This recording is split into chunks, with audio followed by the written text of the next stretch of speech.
Hi, I'm Dr. Khurrum Shaukat Yusafzai.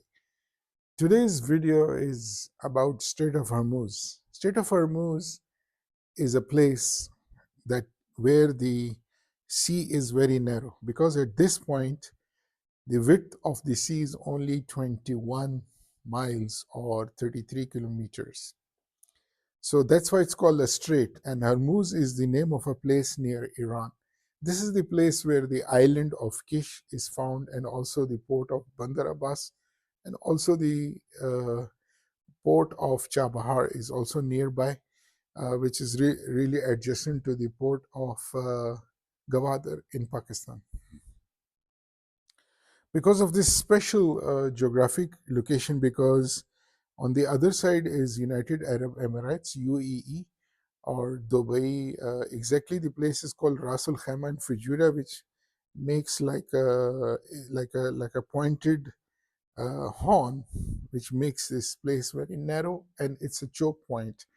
Because of this choke point, because the control of the sea at this choke point is specifically with the Iran. Iran is a powerful country, and it has full control over the Strait of Hormuz, and any ship which has to pass through here has to have the permission of Iran. And recently, when the conflict arose between Israel and Iran, with the United States of America helping the Israel, so the conflict have arisen, and the Strait of Hormuz has been totally blocked. So no ship can pass through, and this has resulted in the price of the oil to rise up steeply because of the demand and supply gap. Like just before the war, the price of the one barrel of oil was $67. Now, just in one day, it has jumped up to $85. And very soon it will climb up to $150 for just one barrel. This will create a havoc and financial meltdown, and the stock market is going to be crashing, and there are great many countries which are totally dependent on the oil of Strait of Hormuz. One is of course the country Pakistan, which is the nearest to it, then is India, then is China, and then is Japan and Korea as well. So the thing is that so the thing is that these countries are dependent entirely on the oil exports which is coming from Saudi Arabia, which is the world second highest petrol producing country after Venezuela, and then is Kuwait, there is Bahrain, there is Qatar, and there is UAE and Oman. So 90% of the exports of these countries go through the Strait of Hormuz. So you can well imagine why 90%, because there is a pipeline near Fujairah in the UAE, which is on the other side of the Strait of Hormuz, as you can see in the map. So some 10% of that flows through the Fujairah. But the thing is that if the uh, oil is choked, it will cause global meltdown of the demand and supply of the crude oil. And because of this, many economies will collapse. So, of course, China is dependent on it. Japan is 90. So, let's start with the most dependent economies like Pakistan. 90% of its crude oil comes from Strait of Hormuz. Similar in this category is the Japan. Japan is an industrial country. It's giving you Toyota, Honda, Mazda, and the so many cars. It produces 90% of its oil is coming from Strait of Hormuz. So Japan would be affected along with Pakistan. So this is in the grade one most affected. In grade two is the country India, because in India 84% of the imports of India is dependent on the Strait of Hormuz. And India is a big country. It's has got 1.5 billion population, and it's making millions of cars, and industries run on it. So the people will face too much high cost of fuel and too much high inflation. China in the grade three comes China.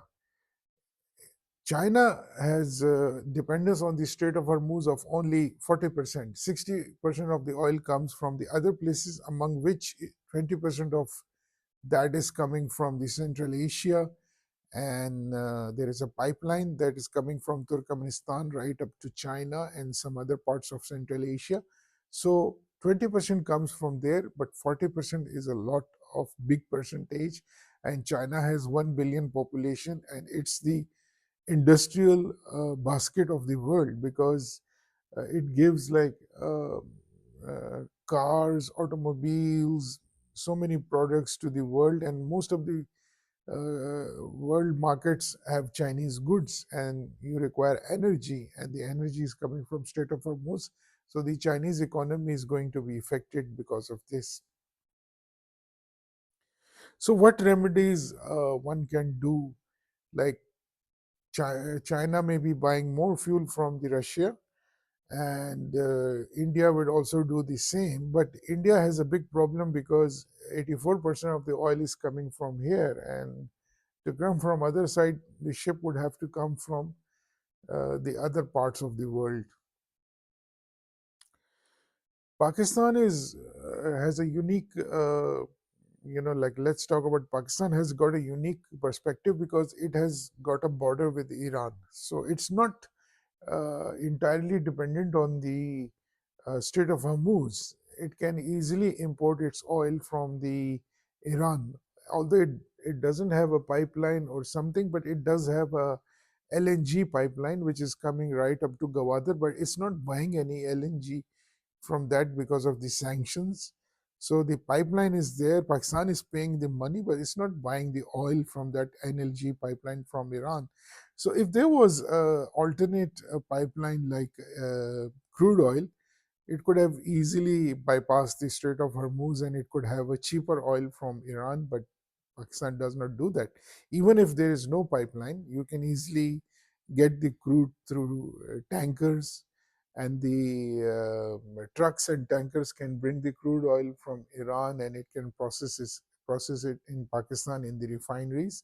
And alternately, there can be refineries in the Balochistan for this purpose, but so far, there is no refineries there. But still, Pakistan has an option to import the oil from Iran, and it can do that to bypass this problem. If there is a long standing blockage of this Strait of Hormuz, Pakistan has another option from Afghanistan. There is a pipeline called TAPI, Turkmenistan, Afghanistan, Pakistan, and India pipeline that was conceived in the 90s by the UNICAL, and the UNICAL during the first Taliban government took the Taliban to United States of America. They bribed them, they gave them luxury accommodations, and when they went there, uh, they agreed for the pipeline, but the Taliban government fell after the 9/11 because the United States of America invaded Afghanistan because there was a terrorism problem coming from Taliban and the Al Qaeda in Afghanistan. And after that, the coalition government, the America installed the Karzai government. The Karzai government was there. So in 2010, they decided to start this pipeline, and Pakistan also signed. But the India somehow was not signing because it was not sure that Afghanistan is a safe place. So this pipeline started from Turkmenistan, as you can see on the map, and it came right up to Afghanistan. It is now completed up to Afghanistan, and then the government fell off, and Taliban captured Afghanistan on the 15th of August 2021, and since then it's making the pipeline, and it's already been constructed right up to the border of Pakistan. And in 2023, there was a conference in Doha attended by the Taliban, Pakistan, and they again retreated, and uh, the stamp of approval was given again because at that time there was a global shortage of LNG, and this pipeline was very important but it was not complete. So Pakistan started to get the LNG in the trucks, and for this, a company called Yasir company was used, and trucks would bring the LNG from Turkmenistan, passing through Afghanistan and coming to Peshawar and also to the Waziristan border and coming to Punjab.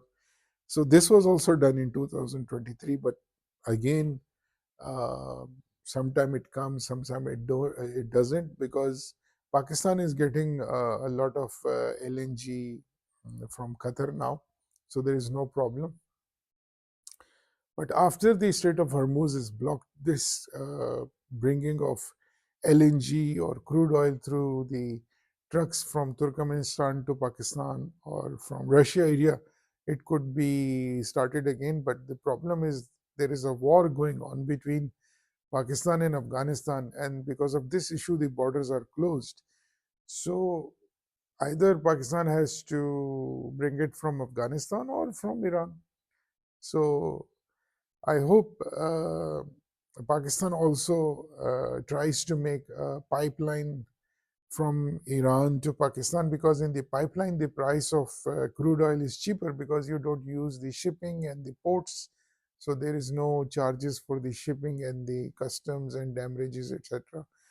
So that is a cheaper option, and you get constant supply of crude oil. You can have a refinery in Balochistan for this purpose that would give some jobs to the local people, and also a refinery can be made at the border of Pakhtunkhwa near Dera Ghazi Khan, Dera Ismail Khan area as well.